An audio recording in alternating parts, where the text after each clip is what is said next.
Oke, Assalamualaikum warahmatullahi wabarakatuh. Selamat siang semuanya. Mungkin Waalaikumsalam. teman-teman yang bisa on cam, boleh ya on cam.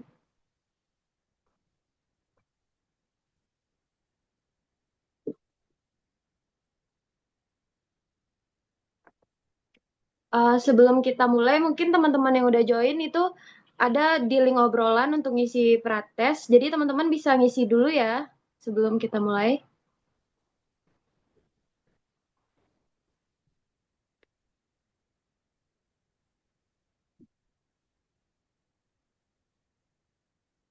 Oke, mungkin langsung saja. Selamat siang semuanya. Perkenalkan, pertama-tama aku mengucapkan terima kasih kepada teman-teman semua yang udah join dalam Zoom siang kali ini pada tanggal 27 Desember 2024. Nah, untuk kehadiran, nah pertama-tama perkenalkan aku Vanessa Maharani yang merupakan host pada acara kali ini yang akan membimbing acara dari awal hingga akhir nanti.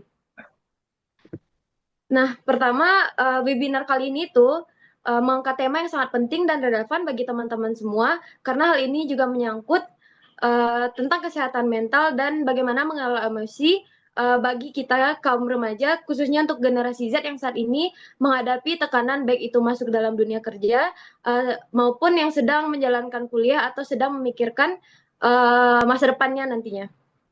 Nah, webinar kali ini itu mengangkat tentang uh, relevan yaitu pelatihan dan pengembangan soft skill dalam mengelola emosi dan mental health.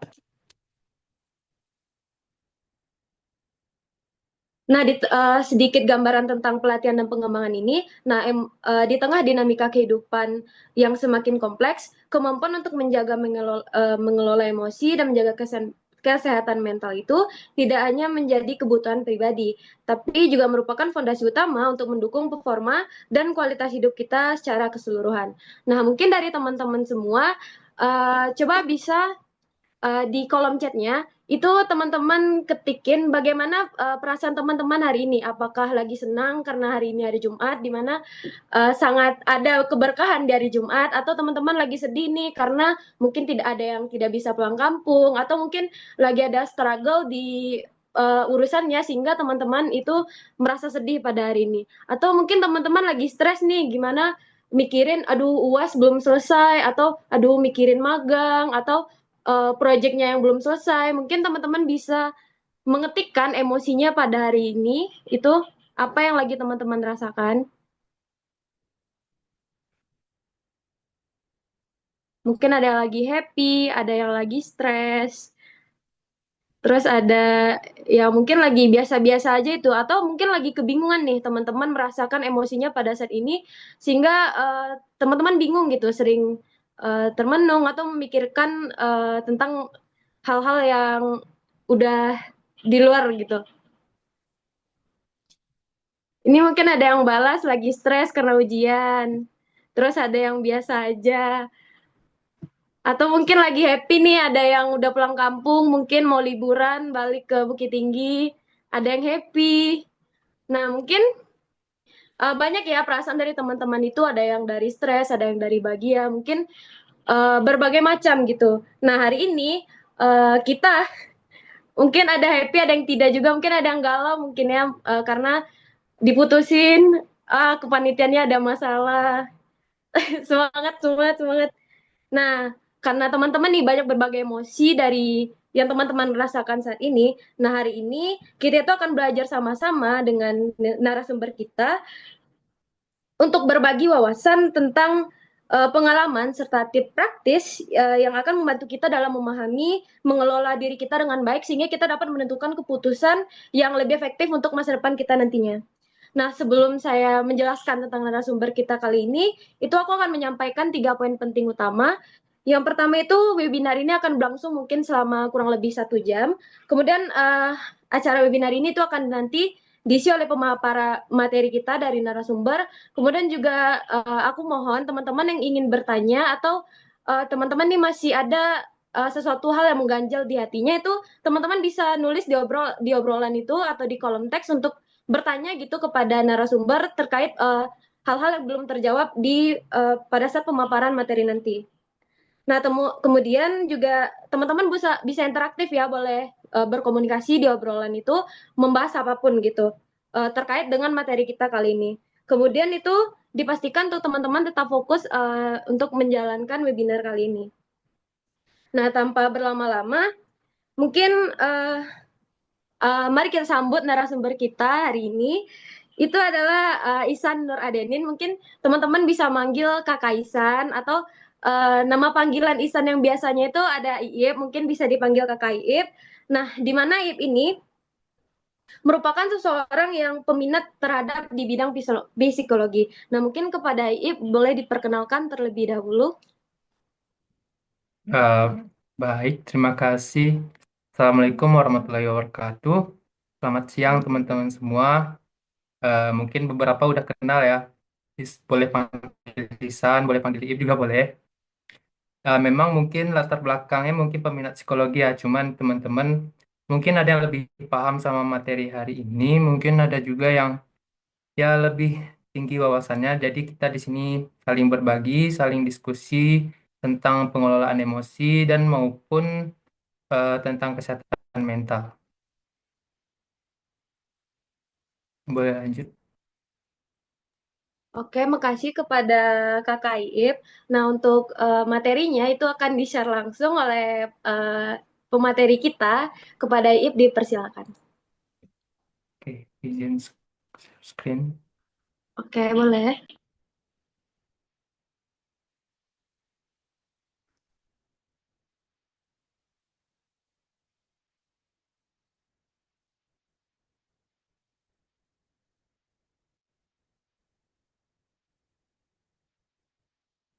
Terus apakah sudah terlihat?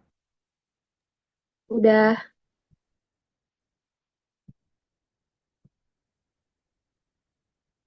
Oke. Oke, saya ulangi. Assalamualaikum warahmatullahi wabarakatuh, teman-teman semua. Selamat siang. Sebelumnya saya ucapkan terima kasih kepada pihak penyelenggara webinar kita hari ini. Dan juga terima kasih kepada teman-teman semua yang sudah mau meluangkan waktunya untuk hadir di webinar kita ini. Oke, sebelum kita masuk, mungkin eh, teman-teman udah lihat ya judul materi kita hari ini tentang pengelolaan emosi dan kesehatan mental. Nah, sebelum kita masuk, tentu kita harus tahu teman-teman ke sini mau apa sih? Mau apa sih manfaat dari materi hari ini? Teman-teman habis dari webinar ini bisa apa sih? Tingkatin apa sih?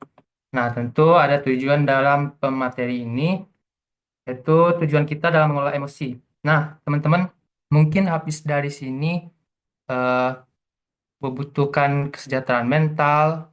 Mungkin ya teman-teman pasti mentalnya ada yang tidak stabil, ada yang mungkin keganggu, ataupun merasa capek mentalnya menghadapi sehari-hari kehidupan teman-teman, maupun itu kerja, ataupun kuliah. Jadi, teman-teman dari materi ini saya harapkan di poin-poin ini teman-teman bisa dapat manfaatnya, bisa diterapin di kehidupan sehari-hari dan meringankan beban-beban teman di kehidupan itu. Nah, mungkin pertama kesejahteraan mental ya, untuk menstabilkan mental teman-teman. Jadi, teman-teman bisa perhatikan eh, materi ini sampai akhir, semoga dapat manfaatnya. Yang kedua, hubungan interpersonal yang sehat. Apa sih hubungan interpersonal yang sehat? Interpersonal itu ya mungkin hubungan batin atau komunikasi, interaksi teman-teman sama teman-teman, circle teman-teman ataupun keluarga. Mungkin bagian kerja sama atasan, rekan kerja, atau yang kuliah mungkin sama dosen-dosennya, sama mahasiswa lain. Jadi teman-teman eh, bisa berhubung atau berinteraksi dengan sehat, positif, habis dari materi ini. Terus peningkatan produktivitas kegiatan fisik. Nah, untuk mengelola emosi ini tentu teman-teman bukan hanya peningkatan psikis ya. Jadi teman-teman nanti fisiknya pasti akan berubah, lebih sehat, lebih ceria, mukanya lebih cerah, dan tentu nggak ada murung-murung lagi. Teman-teman pasti eh, lebih produktif sehari-harinya, mungkin lebih nggak ada kebiasaan mager-mager lagi, nggak ada malas-malas lagi, jadi teman-teman lebih bugar intinya. Terus ada pengambilan keputusan yang lebih baik. Nah, ini untuk em, kita sebagai pegawai, sebagai mahasiswa, tentu teman-teman pasti dihadapin sama keputusan yang eh, bikin dilema mungkin, mungkin mungkin untuk yang maba salah ambil jurusan atau yang udah semester akhir baru ngerti salah pilih circle mungkin. Nah, mungkin sebelum-sebelumnya teman karena belum bisa mengelola emosi dengan baik, makanya teman-teman mengambil keputusan yang tidak bukan yang paling terbaik itu. Jadi habis dari sini mungkin teman-teman bakalan mengalami hal yang serupa, jadi teman-teman bisa ngambil keputusan yang lebih baik. Nah, biar tidak ada penyesalan di teman-teman akhirnya. Terus ada adaptasi terhadap perubahan.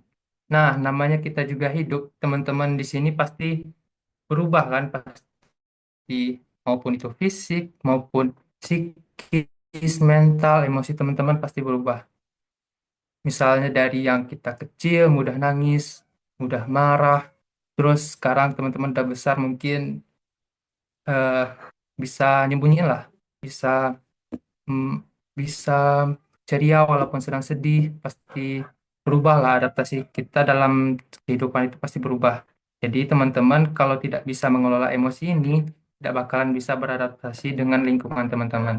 Kalau tidak bisa beradaptasi gimana? Tentu kesehatan mental teman-teman bakalan terganggu. Nah, yang terakhir peningkatan empati. Setelah bermanfaat bagi emosi teman-teman sendiri, apa yang terjadi?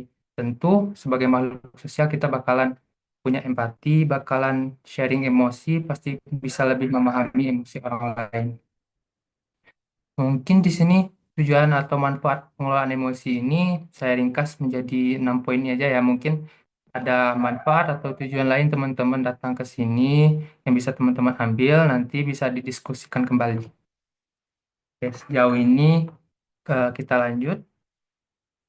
Nah, sebelum kita benar-benar nyemplung ke materinya nih, ada 4 poin penting yang saya ringkas agar teman-teman lebih mudah memahami apa yang saya bicarakan atau apa yang saya sampaikan, teman-teman bisa nerima, bisa dimanfaatkan, bisa diterapkan. Nah, yang pertama tentang definisi emosi. Apa sih emosi itu? Terus yang kedua, gangguan emosional.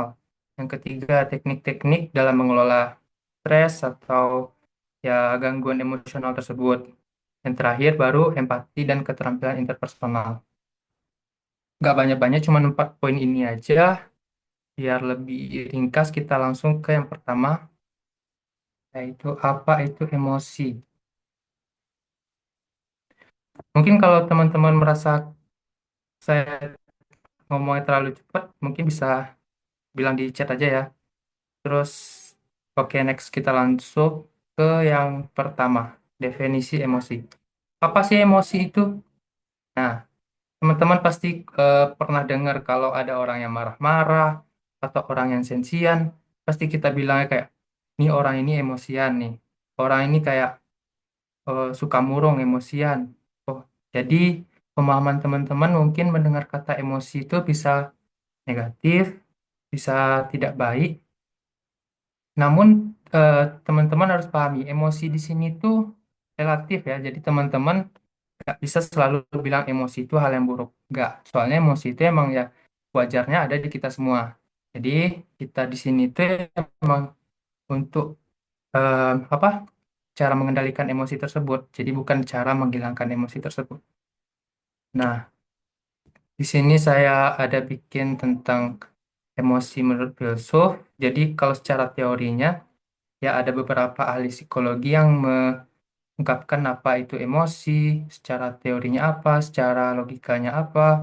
Di sini saya cuman memampangkan 2 orang, yaitu William James dan Antonio Damasio. Sebenarnya masih banyak. Jadi kalau tentang emosi ini ber- bermacam-macam ya artinya. Mungkin eh, teman-teman eh, pernah dengar Carl Jung atau Nietzsche. Banyak itu ahli psikologi pasti artinya beda-beda. Cuman saya mengambil 2 ini mungkin yang paling mudah teman-teman terima secara logika ataupun alat. Yang pertama ada tentang William James. Dalam teorinya, emang teori tentang emosi, khusus emosi, dia mengucapkan tentang emosi itu adalah respon tubuh terhadap stimulus eksternal.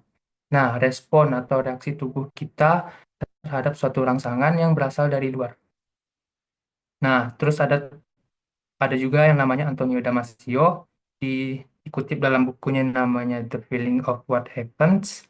Teman-teman di situ bisa baca kalau dia memaparkan emosi itu adalah sistem tubuh yang memungkinkan kita untuk membuat keputusan yang lebih dalam menanggapi kehidupan.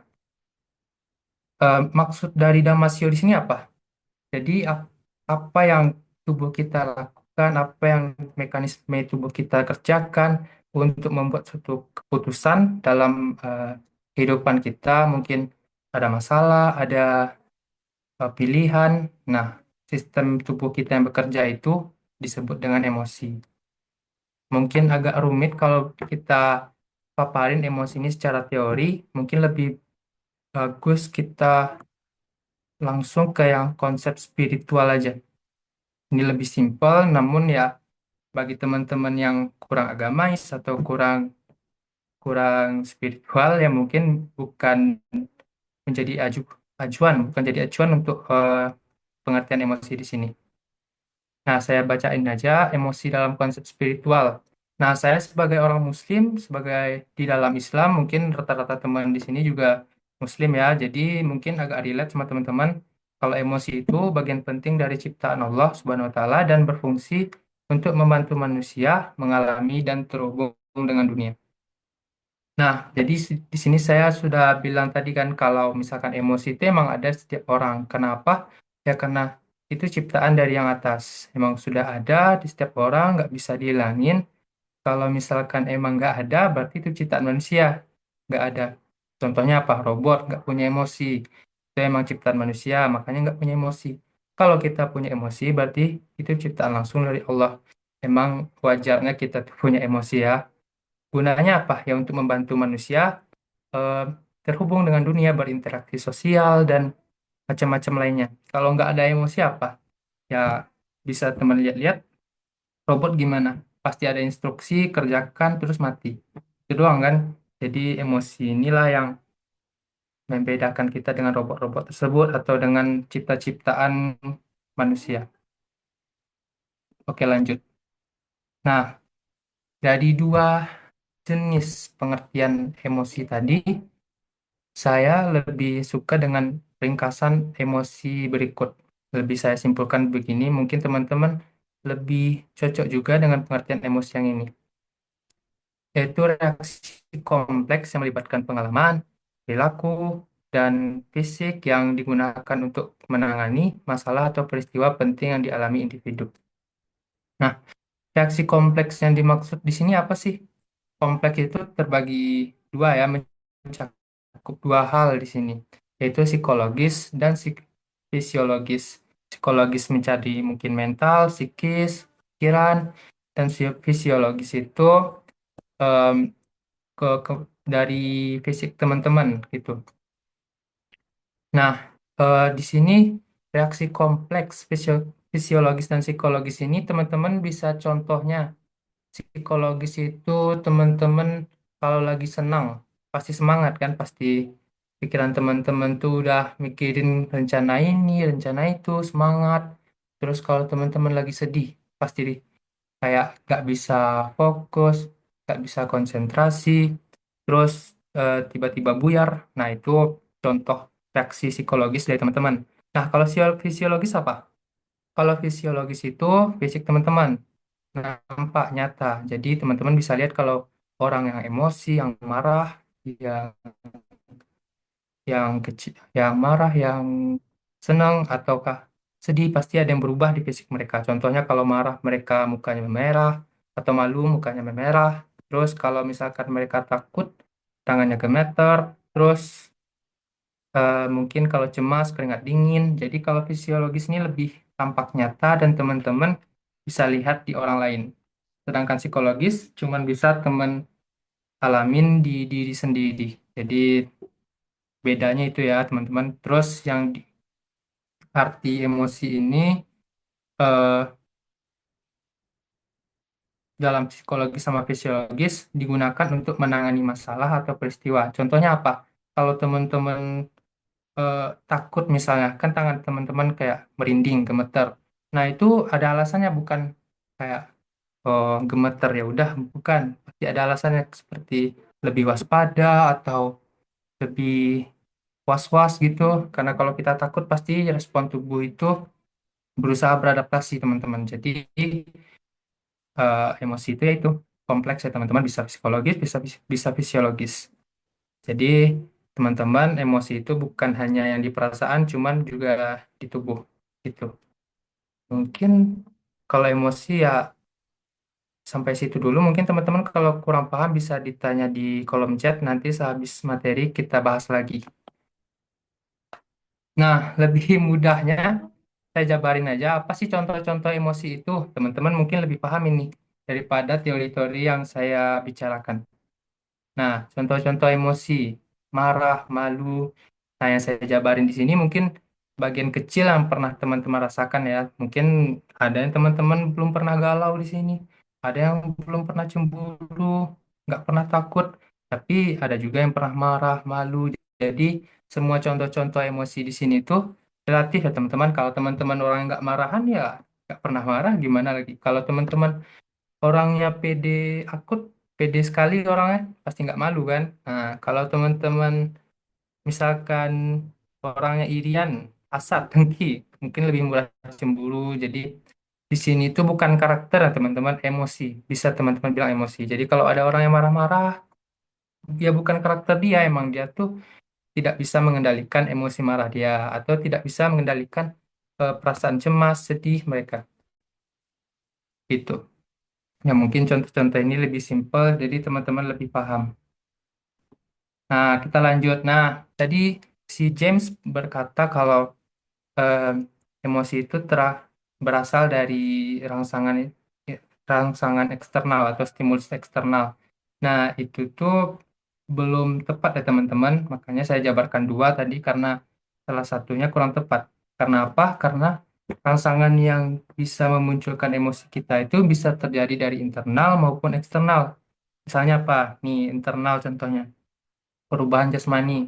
Nah, teman-teman yang dulu mungkin yang masih bayi, belum bisa mengelola tangisnya, dikit-dikit sedih nangis, dikit-dikit sakit nangis, atau dikit-dikit ketawa, lihat orang ketawa. Kenapa ya? Emang karena bayi itu belum mengerti sama sekali tentang emosi. Terus pas sudah kecil baru ngerti malu. Mungkin teman-teman udah malu misalkan cuman pakai pampers atau singlet, nggak mungkin kan anak kecil pakai malu, pakai baju. Sudah ada emosi malu namanya. Atau nanti pas teman-teman udah tambah tua, emak-emak biasanya kalau udah tambah tua pasti lebih sensian, lebih lebih susah diganggu lah, lebih emosinya itu nggak stabil. Makanya perubahan jasmani itu faktor internal ya teman-teman, salah satu faktor yang bisa memunculkan emosi. Kenapa internal ya? Karena itu dari diri teman sendiri. Nah, langsung ke yang ingatan atau pikiran atau pengalaman. Nah, ini nih bisa teman-teman kendalikan dengan mudah kalau teman-teman mempunyai pikiran yang tenang, ingatan yang mungkin bisa teman atur. Misalkan teman-teman pun pernah ingat kalau teman-teman tuh eh, jatuh di khalayak ramai misalnya, pasti pas ingat itu malu jadinya. Atau teman-teman ingat kalau sahabatnya atau orang orang tuanya pernah kayak salah gitu atau pernah kayak bikin kesel, jadi marah tiba-tiba teman-temannya. Atau ingat eh, sahabat teman yang udah sahabat teman-teman selain yang udah jauh, udah gak bisa dihubungin, rindu jadinya kan sedih. Nah, atau pikiran. Pikiran ini gimana contohnya? Pikiran ini misalnya teman-teman gak ngapa-ngapain, cuman kayak ngelihat orang jalan, kepikiran kayak, oh, ya orang pasangan jalan misalnya, kepikiran kan, tuh masih jomblo, kapan ya gitu. Pikiran doang kan, tiba-tiba galau, sedih, bikin status, misalnya gitu. Jadi itu faktor internal teman-teman. Kalau teman-teman nggak bisa ngatur pikiran, jadi ya nggak bisa ngendalin emosi teman-teman. Itu. Nah, lanjut ke yang eksternal. Yang eksternal ini mungkin lebih lebih umum ya teman-teman. Kalau peristiwa atau kejadian itu ya kalau ada yang menang, ada yang juara, pasti senang. Ada yang dapat hadiah, pasti senang. Kalau ada yang meninggal, sedih. Ya, itu umum ya teman-teman. Jadi nggak perlu dijabarin lagi. Terus faktor eksternal yang kedua, konsumsi makanan. Nah, ini mungkin kebanyakan dari kita nggak paham ya, nggak relate. Kenapa? Ya, karena kalau makan lapar ya lapar makan aja nggak. Karena makanan itu berpengaruh ya teman-teman sama kondisi emosi teman-teman. Contohnya apa? Coba kita lihat orang-orang yang sering makan junk food, pola hidupnya nggak sehat, pola makannya nggak teratur, kemudian pasti kebanyakan ya hmm, orang-orang yang obesitas itu mudah tersinggung, dibilang gendut ya gendut faktanya, cuman ya karena itu ya emosinya nggak stabil, makannya nggak stabil, kebutuhan kalau kebutuhan fisiknya nggak terpenuhi dengan bagus atau berlebihan, makanya bisa keganggu sampai otak, sampai pikirannya. Atau coba kita lihat orang-orang yang bisa ngatur pola makannya, bisa milih makanan yang sehat, pasti aman damai, pikirannya tenang, bisa bisa lebih produktif, terus ya lebih menangkap dengan cepat, responnya lebih cepat. Nah, kebanyakan orang-orang yang hidupnya sehat, makannya sehat, pasti lebih ya pikirannya juga sehat. Nah, itu kalau untuk faktor atau rangsangan yang bisa bikin emosi kita keluar tanpa stimulus ini, ya kita nggak juga bakalan ada emosi. Nah, kita lanjut yang ke poin kedua, gangguan emosional. Nah, walaupun emosi kita nggak belum bisa dikendalikan, belum bisa dikelola, gangguan emosional itu pasti ada. Jadi teman-teman kalau misalkan sekarang aja belum bisa ngendaliin emosi, tiba-tiba ada gangguan emosional, ya makanya bisa dibilang nanti eh, teman-teman itu bermasalah kesehatan mentalnya. Jadi jangan tersinggung kalau teman-teman dibilang kalau kesehatan mentalnya bermasalah, ya karena teman-teman nggak bisa mengendalikan emosi dan tiba-tiba dapat gangguan emosional. Nah, gangguan emosional itu apa? Itu kemampuan kita untuk mengatasi masalah secara normal itu udah nggak wajar ya teman-teman, udah nggak bisa. Tiba teman itu kalau dapat masalah mikirnya udah nggak normal gitu. Nah, kita dari kalau nggak mengerti kita bisa lihat langsung dari contohnya aja. Di sini ada 4 contoh. Yang pertama mungkin kita semua pernah ngalamin yaitu depresi ditandai dengan pesan sedih yang berkelanjutan. Nah, depresi itu apa? Pesan sedih gimana maksudnya? Jadi kalau teman-teman tuh misal yang mahasiswa yang lagi ujian remedial terus atau nilainya di bawah terus kayaknya lulus nggak bakalan di bawah di atas 3 IPK-nya. Kayak depresi, mikirin itu lanjut terus. Kalau orang yang normal, orang yang bisa mengatasinya dengan normal pasti langsung kayak eh, langsung latihan atau langsung belajar atau dia ngatasin gimana nih kalau ada ujian lagi dia harus apa dia harus gimana atau dia nyontoh temannya gimana. Kalau orang depresi dia nggak bisa mikir kayak gitu teman-teman, jadi dia langsung sedih murung tak tahu mau ngapain. Nah, itu bisa disebut depresi. Lanjut kita yang kedua, kecemasan.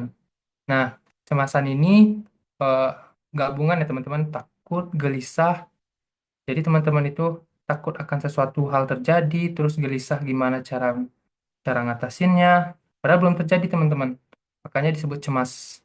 Nah, teman-teman mungkin eh, yang mahasiswa mungkin bakalan ada em, sidang atau ujian misalnya.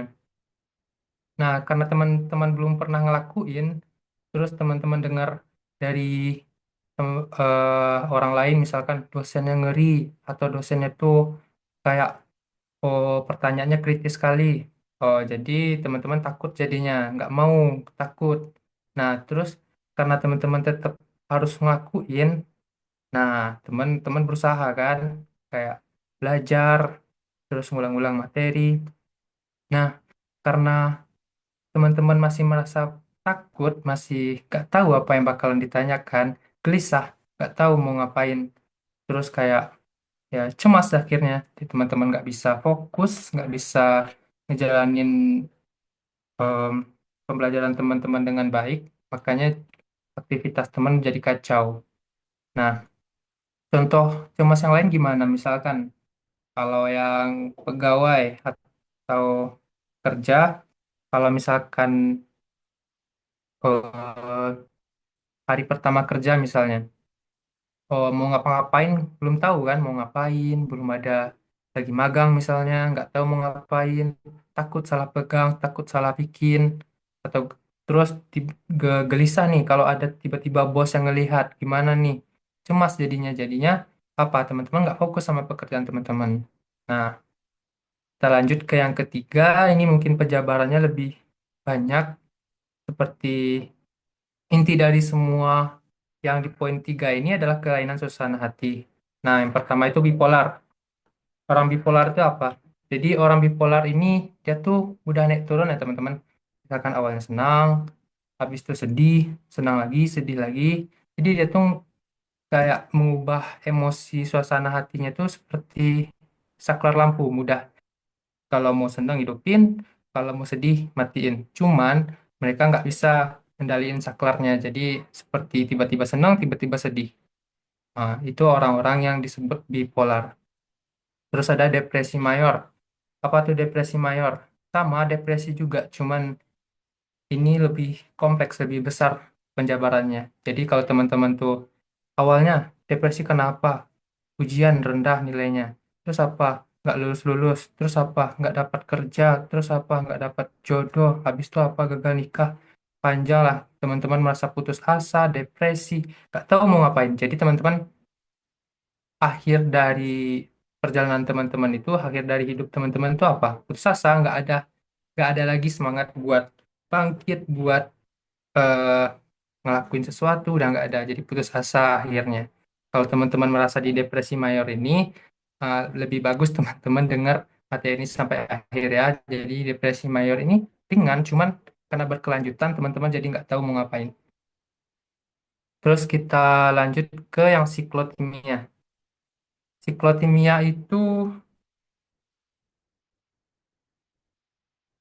oh, siklotimia itu orang-orang yang eh, mudah keganggu, mudah, misalkan dia kelihatan normal, cuman kalau kita ngomong dikit bisa bikin kesinggung, emosinya itu berlebihan. Jadi kayak kita mungkin ngomong dia gendut doang, misalnya. Biasa aja, cuman kalau dia tuh kayak nanggapinnya kayak dendam dia, atau mood dia tuh langsung turun, langsung nggak mau dia ngapa-ngapain. Misalkan dia lagi di kelas, dibilang gendut, langsung keluar kelas, langsung pulang.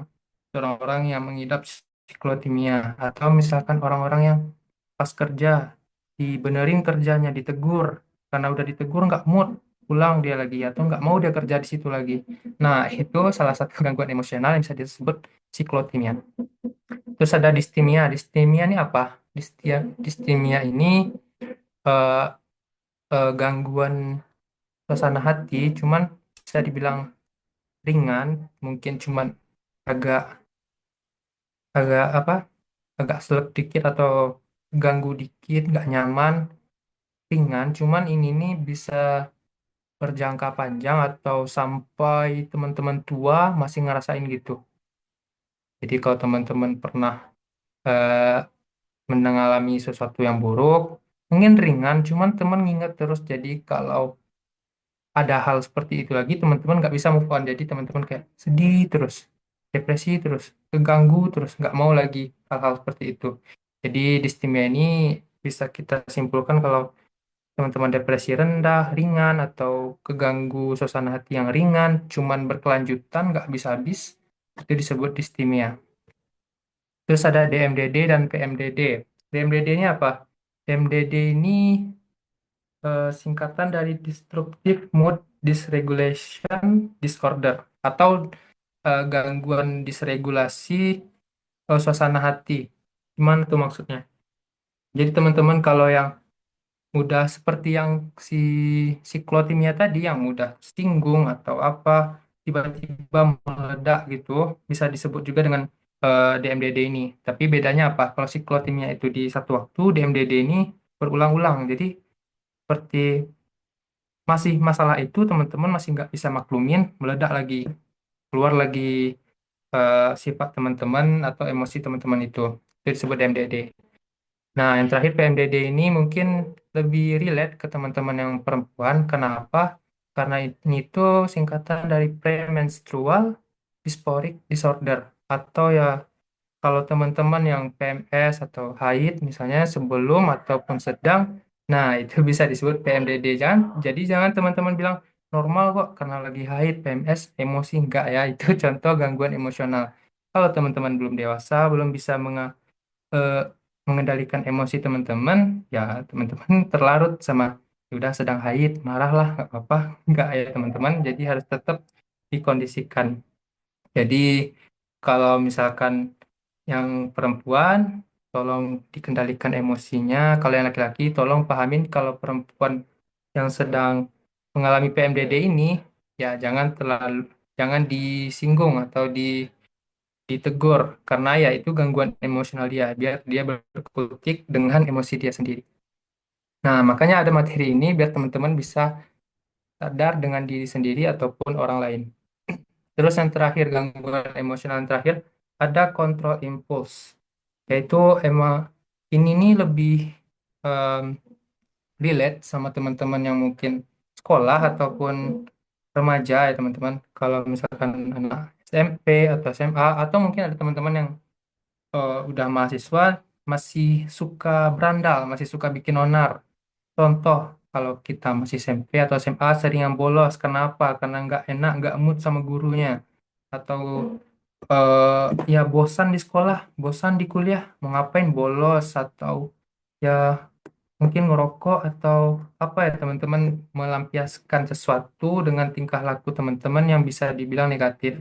Nah, itu kontrol impuls atau teman-teman dibentak guru dikit bukannya bukannya sedih ataupun sadar, teman-teman malah marah. Nah, itu kontrol impuls. Seharusnya kita nggak marah, malah marah dan melawan dosen ataupun guru. Itu bisa disebut kontrol impuls. Nah, mungkin itu aja tentang gangguan emosional. Kita lanjut. Kalau teman-teman ada yang pertanyaan, bisa disimpan dulu ya. Kita diskusin nanti. Kita lanjut ke teknik mengelola emosi. Nah, sudah dijabarin tadi gangguan emosional apa, emosi itu apa. Nah, ini teknik yang perlu teman-teman pahami, mungkin nanti bisa diterapkan di kehidupan sehari-hari. Yang ada di sini ada 5 langkah. Yang pertama itu kenali. Kenali apa? Ya, kenali emosinya. Jadi teman-teman harus paham marah tuh kayak apa, sedih tuh kayak apa, terus senang tuh kayak apa. Harus paham lah ya. Mungkin teman-teman udah paham lah semuanya.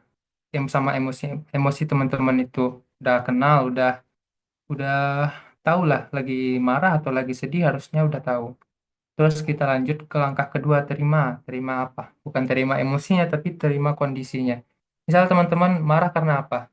Misalkan karena kesenggol sama orang, bahunya kesenggol sama orang, marah. Terus ya terima kondisi itu, udah terjadi, udah disenggol orang, nggak bisa dikembalikan atau dipukul orang.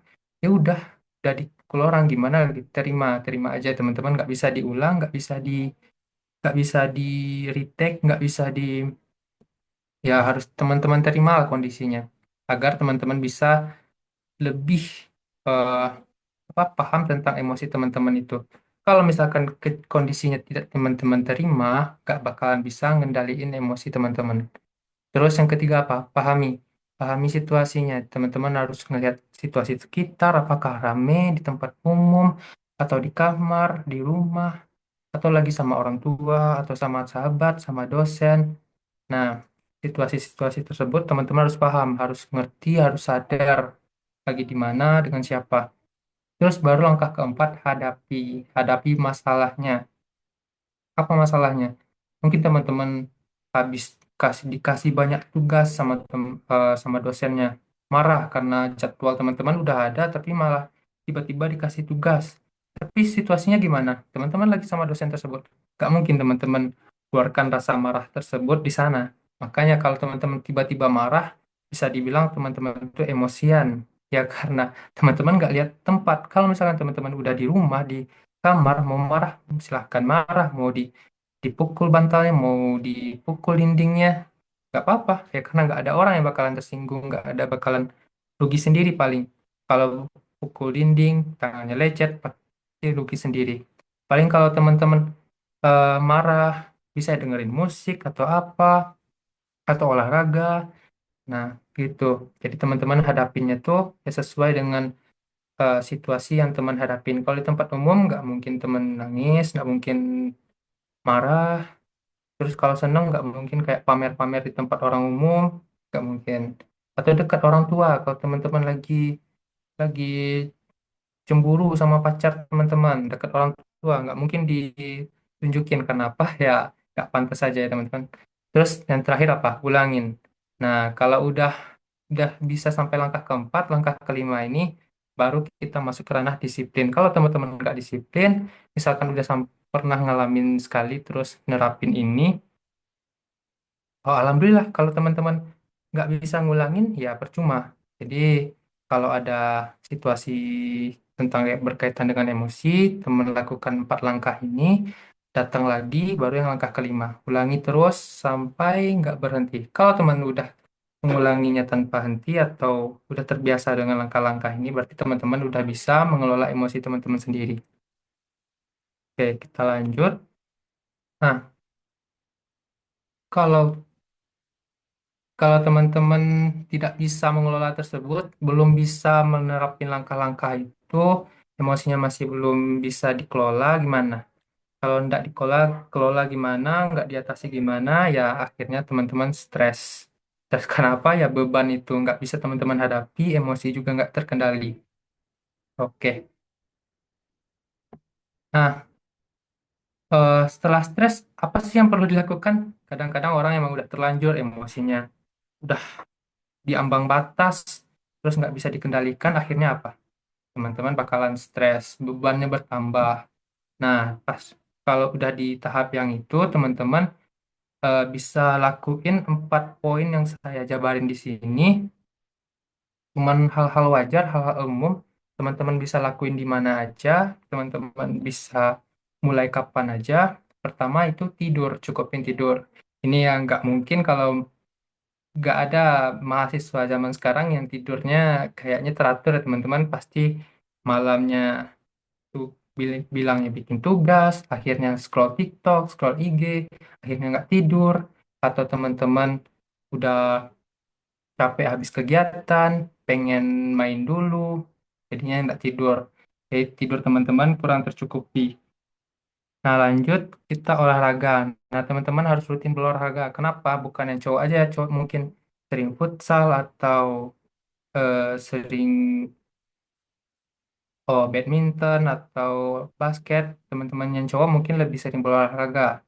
Namun nggak dikecualikan juga kalau yang perempuan harus berolahraga. Teman-teman yang perempuan juga harus senam atau apa. Kenapa?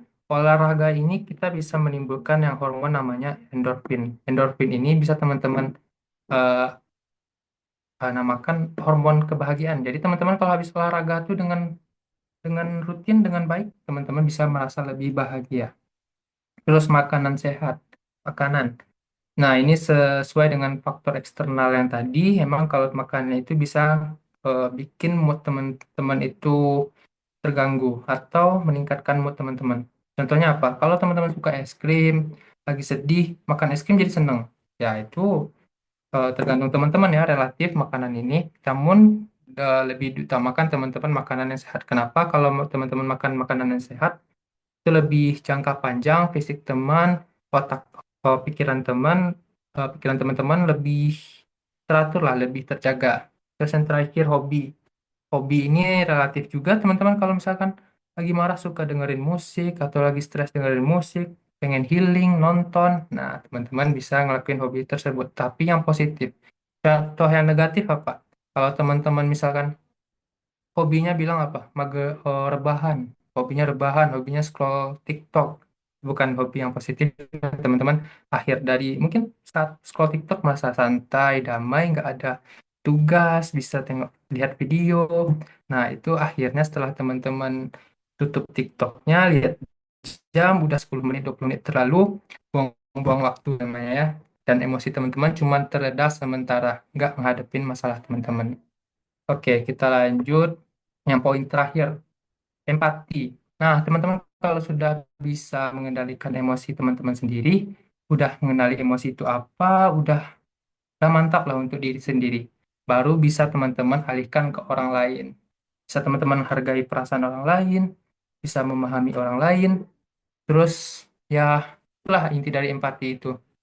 Eh, ya bentuknya itu ya teman-teman bisa mahamin apa yang dirasain orang lain. Terus teman-teman juga bisa melihat sudut pandang orang lain tuh gimana, kalau dia kerja gimana, kalau dia habis ngasih presentasi gimana, capek kah? Nah, teman-teman pasti sudah merasa sesama mahasiswa ada emosi yang pasti sama lah atau pernah dirasain bareng-bareng. Terus teman-teman bayangkan orang di posisinya masing-masing, misalkan teman atau circle teman-teman ada yang misalkan eh, lagi berduka misalkan. Teman-teman harus bisa ngerti sedih atau ya berduka itu gimana. Jadi teman-teman harus membayangkan kalau teman-teman yang di posisi tersebut. Terus memahami latar belakang, pengalaman, nilai-nilai yang membentuk pandangan orang lain. Ya teman-teman harus mengerti apa sebab-sebab atau pengalaman orang tersebut yang bikin orang itu merasa emosinya atau yang bikin orang itu beremosi seperti itu. Orang itu sedih atau marah, teman-teman harus bisa pahamin. Itulah empati, teman-teman pahami latar belakangnya, teman bayangin di posisi mereka, teman-teman lihat dari sudut pandang mereka, terus merasakan apa yang mereka rasakan. Itu adalah bentuk empati. Jadi teman-teman kalau belum ada poin yang di sini belum teman-teman bisa terapin, berarti teman-teman empatinya masih kurang. Jadi harus bisa mengelola emosi teman-teman sendiri dulu, baru bisa empati. Terus terakhir keterampilan interpersonal. Apa itu keterampilan interpersonal? Yaitu teman-teman berinteraksi, ngomong, ngobrol sama orang lain dengan efektif, lebih santai, lebih lebih efektif lah, lebih masuk, lebih gak canggung, gak juga lebih tersampaikan apa yang dikomunikasikan secara ya emosi ataupun secara logika. Nah, itu tuh bisa verbal ataupun non-verbal, bisa dengan kata-kata atau gestur tangan atau dengan kalau orang sedih gimana kita peluk mungkin kita usap dadanya atau gimana ya teman-teman nggak harus dengan kata-kata selalu. Contohnya apa? Ya yang tadi empati tadi dengan memahami orang lain, perasaan orang lain, terus kendali diri, kita tunjukkan emosi yang dikelola. Kalau orang lagi happy, kita happy. Kalau orang lagi sedih ya kita juga nggak harus apa harus bisa mengkondisikan emosi kita lah. Terus kalau di tempat ramai gimana? Marah-marah kah? Nggak kan? Nah, itu termasuk kendali diri. Terus problem solving, teman-teman kalau udah bisa keterampilan interpersonal ini, teman-teman bisa menyelesaikan masalah teman-teman dengan logika, dengan nalar, nggak lagi dengan perasaan teman-teman. Nggak bakalan kayak main perasaan dalam memutuskan sesuatu. Terus menghargai orang lain. Kalau teman-teman eh, bersikap sopan, ini lebih umum ya teman-teman pasti kalau ditolong orang terima kasih, kalau buat salah minta maaf. Nah ini lebih umum teman-teman pasti secara spontan bersikap seperti ini karena ya ada aturan norma-norma di kehidupan kita. Mungkin empat ini contoh-contoh dari keterampilan interpersonal. Mungkin ada yang lain ya seperti dalam public speaking atau dalam yang lain-lain mungkin ada contoh yang lain. Tapi di sini saya cuma menjabarkan empat, teman-teman bisa diskusin lagi nanti. Nah, ini baru yang paling terakhir kesehatan mental apa sih? Kenapa sih kita kelola emosi itu? Kenapa sih kita bahas ini dari tadi? Ya, intinya karena kesehatan mental teman-teman harus ini yang paling penting karena teman-teman tuh dalam beraktivitas, dalam kehidupan ini teman-teman tuh tergantung sama mental teman-teman. Kalau teman-teman kayak mudah terganggu atau gak terganggu mentalnya pasti gak normal atau gak efektif, gak maksimal dalam menjalani kehidupan teman-teman. Nah, Kalau teman-teman bisa beradaptasi, berkontribusi dengan lingkungan teman-teman secara normal, secara maksimal, mungkin kesehatan kesehatan mental teman-teman bisa dibilang eh, sehat.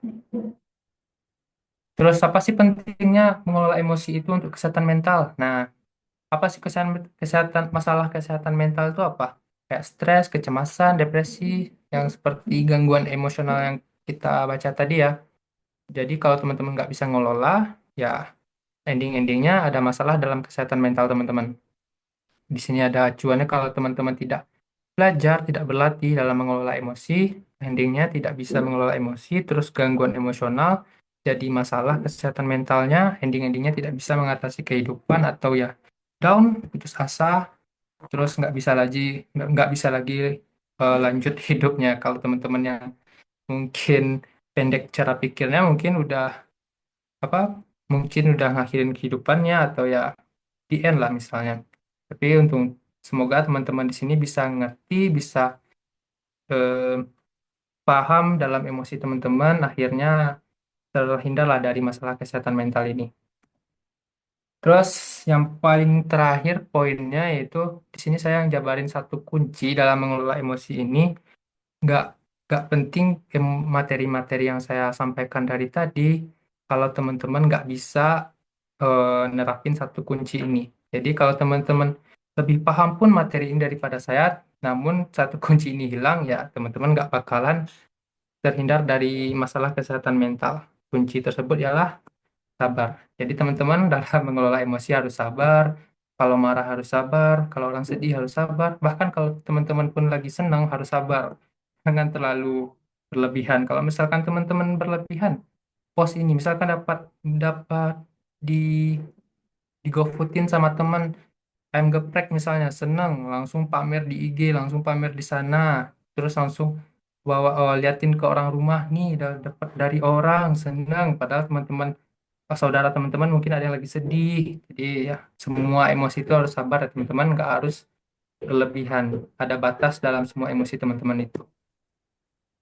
Jadi ya terima kasih. Eh, Mungkin itu aja yang bisa saya sampaikan. Kalau ada salah kurangnya saya minta maaf. Selanjutnya mungkin kita bisa diskusi, evaluasi, dan introspeksi diri. Saya akhiri dengan Assalamualaikum warahmatullahi wabarakatuh.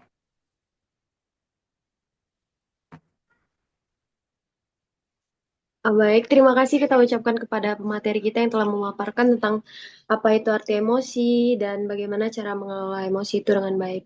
Nah, mungkin tadi beberapa poin yang bisa aku highlight, teman-teman, itu ternyata makanan kita sehari-hari itu juga makan mempengaruhi emosi kita, baik pada saat ini atau dalam menentukan keputusan.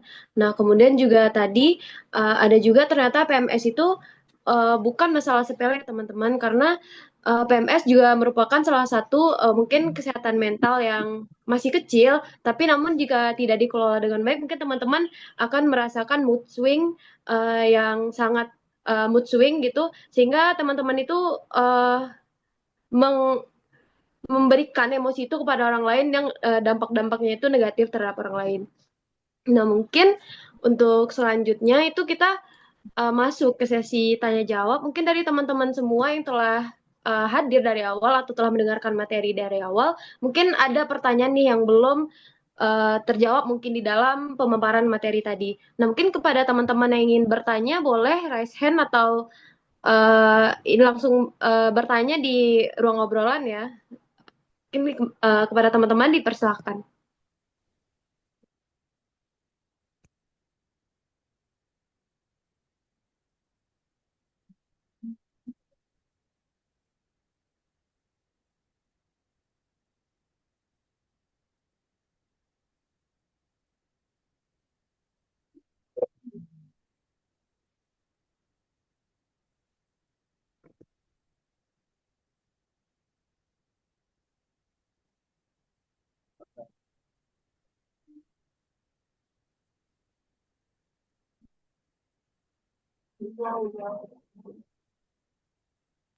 Mungkin dari Adit mungkin ingin bertanya.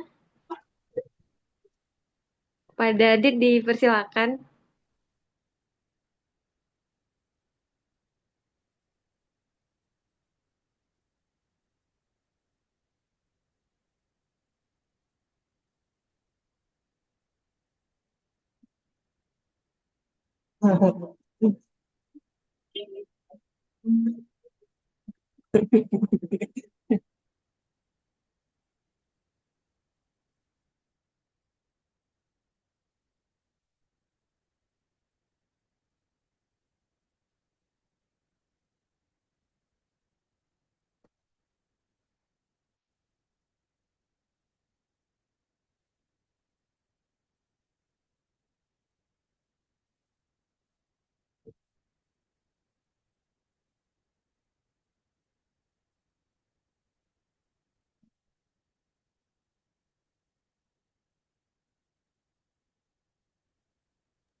Oke, mungkin dari teman-teman semua masih ini ya, mungkin lagi mencari pertanyaan atau mungkin eh, nggak ada karena materinya udah dapat semua dan pertanyaan. Oke, kalau Adit mungkin tadi lagi memproses pertanyaan. Nah, kalau dari aku sendiri mungkin mau bertanya ke narasumbernya nih, terkait kan sekarang itu cewek-cewek khususnya itu kan kalau makanan itu kan yang penting mereka enak gitu makannya kan, sehingga mereka itu nggak mikirin gitu ke depannya itu bagaimana makanan yang mereka kelola sehingga misal kayak cewek-cewek kan suka seblak atau mungkin cewek-cewek itu suka makan makanan manis yang hanya mengutamakan rasa gitu. Sedangkan ternyata makanan itu kan tadi menurut Kakak Iip itu Kakak Isan itu kan berpengaruh ya. Nah, kira-kira mungkin untuk cewek-cewek ini ada nggak beberapa tips gitu sehingga kita gitu bisa mengontrol makanan karena kan kalau dari segi makanan itu kan kita yang penting enak sehingga kita tuh ketagihan gitu kan. Nah, mungkin dari Kak Aib bisa jelaskan bagaimana cara cewek-cewek itu mulai bisa mengontrol emosinya terutama untuk mengontrol makanan yang mereka konsumsi sehari-hari. Oke, kalau tentang makanan untuk orang-orang yang perempuan yang lagi haid atau PMS, mungkin ya nggak jauh-jauh dari masalah makanan sehat ataupun enggak. Misalkan teman-teman suka seblak ataupun yang asin-asin gitu, pasti garam itu berlebih atau micin itu berlebih, tensi teman-teman bisa naik, kolesterol teman-teman bisa naik. Nah, dari sana pasti berpengaruh ke otak teman-teman. Bisa lagi lebih cepat marah, lebih cepat eh, apa namanya? Lebih cepat keganggu emosinya. Dan kebanyakan karena PMS mungkin atau haid itu kebanyakan dari perempuan merasakan sakit, lebih fisiknya keganggu, makanya emosinya juga keganggu. Nah, mungkin kalau untuk masalah fisik tersebut, merasakan sakit perut, mungkin teman-teman bisa alihkan ke makan nanas atau makan buah-buahan yang berair seperti semangka. Nah, di sana bisa meredakan sakit ataupun masalah fisiknya. Nah, masalah psikologisnya gimana? Yang mudah sensian atau mudah marah pas lagi PMS, makanan tuh gimana cara ngaturnya? Ya, teman-teman kalau suka manis, suka yang kayak es krim, suka kue-kuean yang manis-manis gitu, ya bisa dialihin ke buah, bisa alihin ke yang segar-segar lah, yang nggak banyak diolah, nggak perlu banyak micin. Atau teman-teman suka seblak. Nah, kalau yang seblak yang mungkin hmm, PMS ataupun enggak pun tetap nggak sehat teman-teman. Jadi lebih baik dihindarkan. Kalau masih pengen ya tunggu haidnya selesai ataupun PMS-nya selesai. Ada atau mungkin teman-teman pengen pizza atau burger misalnya junk food lagi. Teman-teman emang sering makan. Ya kalau lagi PMS hindarin karena teman-teman pasti tahu kalau lagi PMS atau haid kondisi emosional teman-teman itu nggak stabil. Jadi tolong dihindari. Ini tibanya masalah sabar lagi. Kalau teman-teman nggak sabar dalam menghadapi godaan makanan tersebut, intinya teman-teman bakalan terlarut sama emosi-emosi teman itu. Dan intinya ya disiplin sama sabar. Terus, Oke, makasih atas jawabannya Kak Isan. Mungkin jadi pelajaran juga ya buat kita teman-teman semua bahwa apa yang bakal masuk ke dalam yang kita konsumsi itu akan berpengaruh terhadap kita. Nah, jadi mungkin buat teman-teman yang masih mengonsumsi makanan yang kurang sehat atau kayak walaupun itu terasa enak gitu, mungkin teman-teman bisa alihkan makannya itu ke buah-buahan atau sayuran atau yang lebih sehat. Mungkin kita tunggu lagi, mungkin ada lagi teman-teman yang ingin bertanya terkait bagaimana itu mengelola emosi. Oke, ada tadi Rahmat Ilham Sani kepada Rahmat dipersilakan. Oh, oke Kak, sebelumnya suara saya kedengar? Oh, udah Bang. Ya, mungkin saya mau nanya lebih ke arah, misalnya dalam kondisi psikologis, kita mungkin lagi ada di posisi yang kayak susah nih, nggak ada teman, terus ditambah juga dengan kondisi yang kayak kita tuh butuh curhat ke orang nih, tapi kita nggak ada teman curhat gitu. Jadi kurang lebihnya gimana ya kalau kita mengatasi solusi itu sendiri gitu? Karena kan kayak kalau psikologisnya kayak lagi kena juga, atau mungkin bahasa sekarang kena mental ya, itu kan butuh orang lain lah gitu buat teman kita curhat atau cerita lah setidaknya. Tapi kan banyak kasus juga ada hal-hal yang nggak bisa kita ceritakan kan gitu ya. Itu apakah ada mungkin sebuah solusi kah atau bagaimana gitu kak ya? Makasih kak. Oke, boleh langsung dijawab. Oke, silakan kepada Iip langsung dijawab. Oke, untuk masalah teman curhat ataupun menceritakan mungkin hal-hal yang nggak bisa diceritain.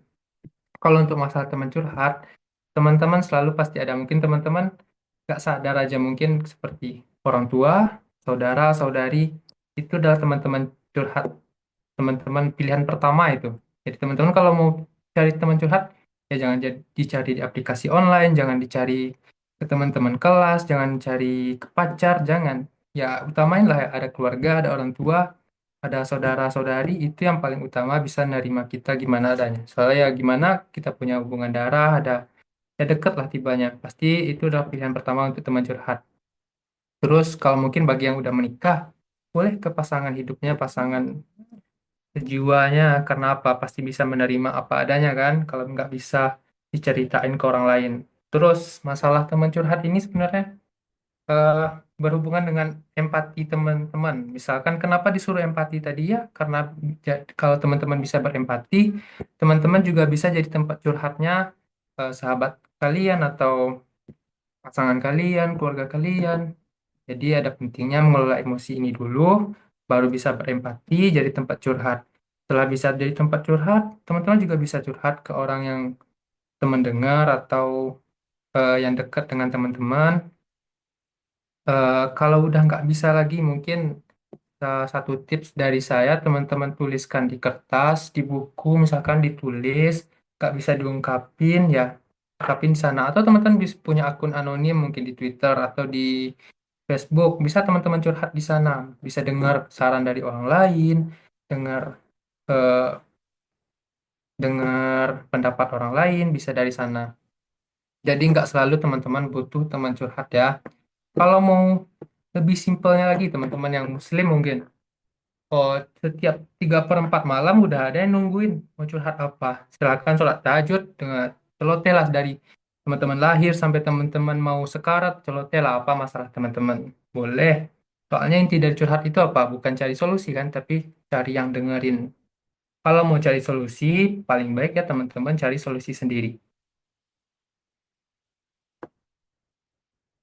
Mungkin begitu Ilham.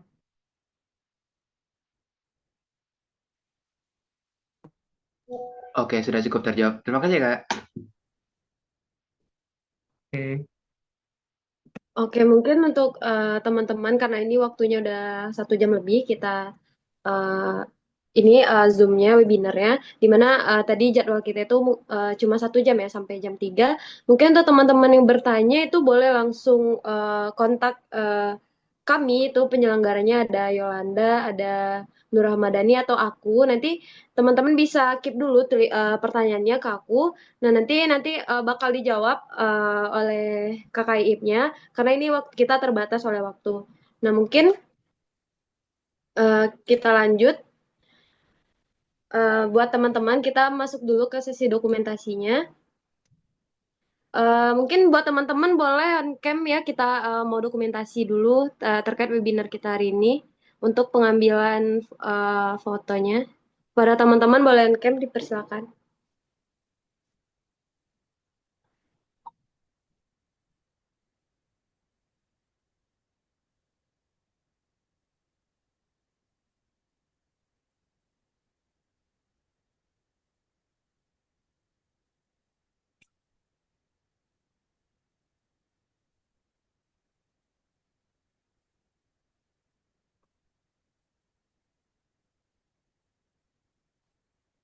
Oke, eh,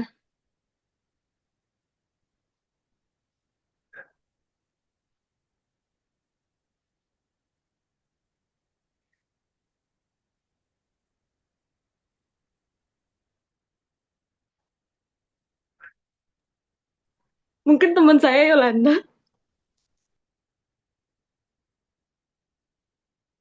bisa dibantu screenshot Zoom ya. Oke, mungkin dari slide pertama, satu, dua, di tahan bentar.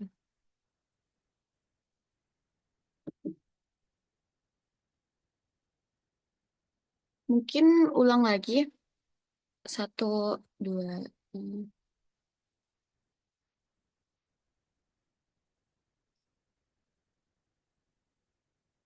oke, makasih. Oke, terima kasih pada teman-teman yang udah berpartisipasi. Eh, mungkin sebelum leave dari Zoom, itu teman saya bakal ngasih link post test setelah melakukan webinar ini. Mungkin teman-teman bisa ya ngisi buat hasil setelah hasil dari pengolahan emosi ini kepada teman-teman yang udah uh, mendengar Zoom. Mungkin itu saja. Makasih kepada teman-teman yang udah hadir pada acara Zoom kali ini. Aku juga minta maaf sebagai host apabila ada kesalahan kalimat ataupun kata. Aku akhiri dengan Assalamualaikum warahmatullahi wabarakatuh.